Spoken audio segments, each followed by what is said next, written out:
Maksud rasuah adalah penerimaan atau pemberian suapan sebagai upah atau dorongan untuk seseorang individu kerana melakukan atau tidak melakukan suatu perbuatan yang berkaitan dengan tugas rasmi.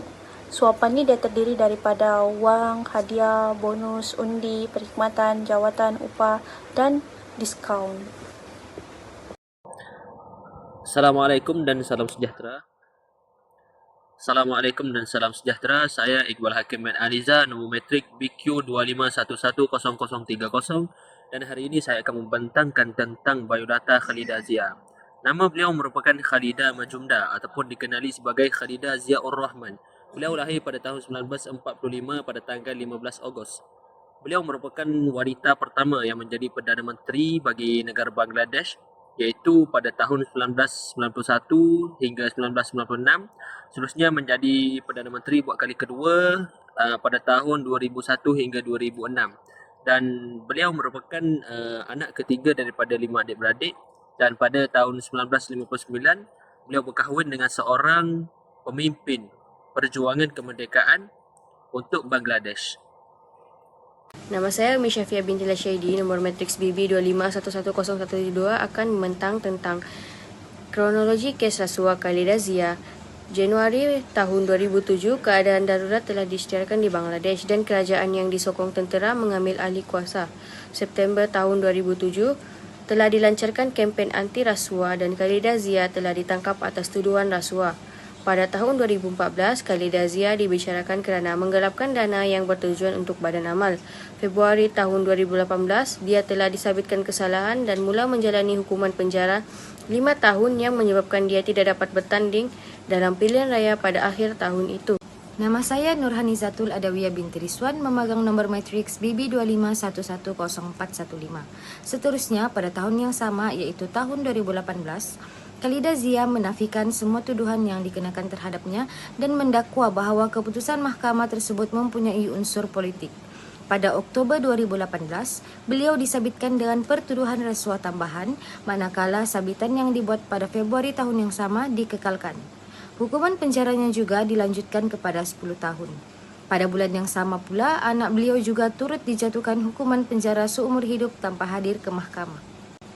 Pada April 2019, keadaan kesihatan Khalidah Zia dilaporkan semakin merosot.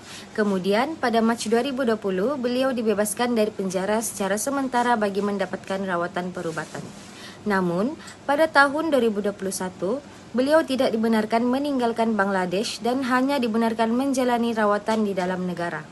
Sehingga kini, Khalidah Zia masih berada dalam status pembebasan bersyarat yang telah dilanjutkan beberapa kali. Kes beliau juga terus menjadi isu penting dalam politik Bangladesh dan sering digunakan sebagai bahan perdebatan antara parti pemerintah dan juga parti pembangkang. Nama saya Nur Elisha Natasha binti Rezan, nombor matriks BB25110406. Saya akan membentangkan 2 kesalahan Khalidah Zia yang telah didapati. Yang pertama adalah penyelewengan dana Yayasan Zia Orphanage. Siasatan mendapati bahawa dana yang sepatutnya digunakan untuk kebajikan anak-anak yatim telah dipercayai disalahgunakan melalui pelbagai bentuk penipuan projek dan pengurusan kewangan yang sangat meragukan.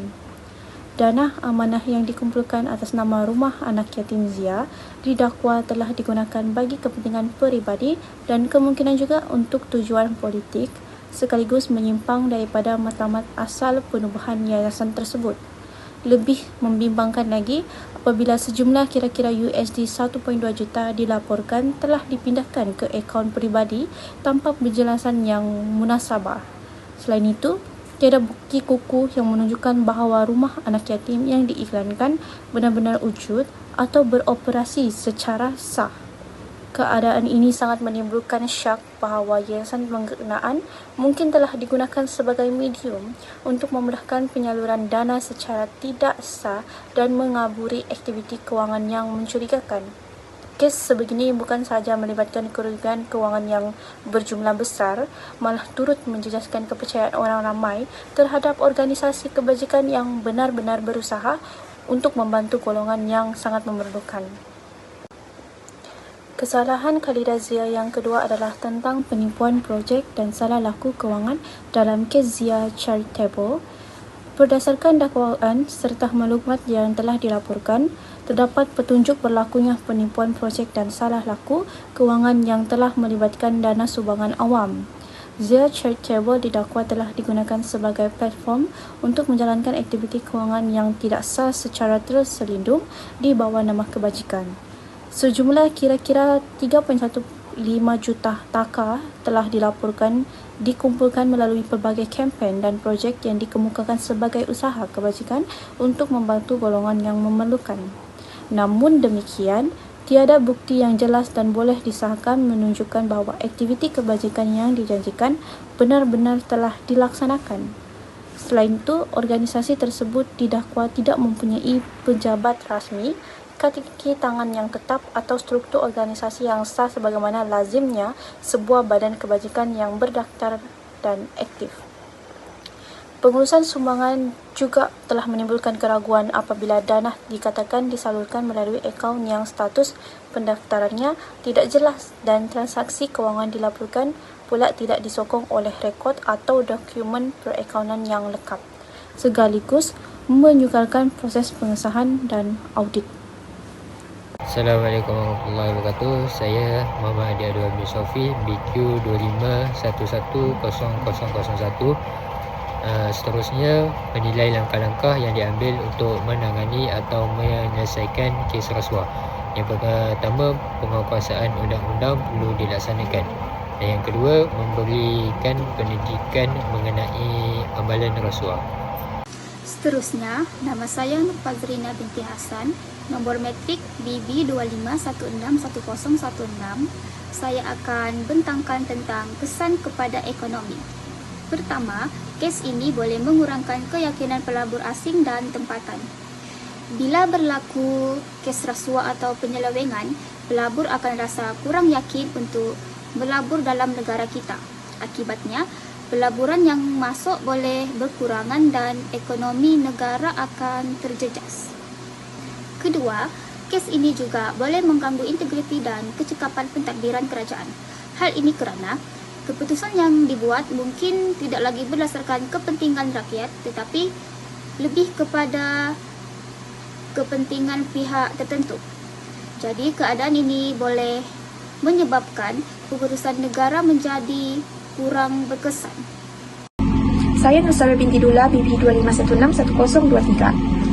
Rasuah juga boleh melemahkan sistem penyampaian perkhidmatan kepada rakyat.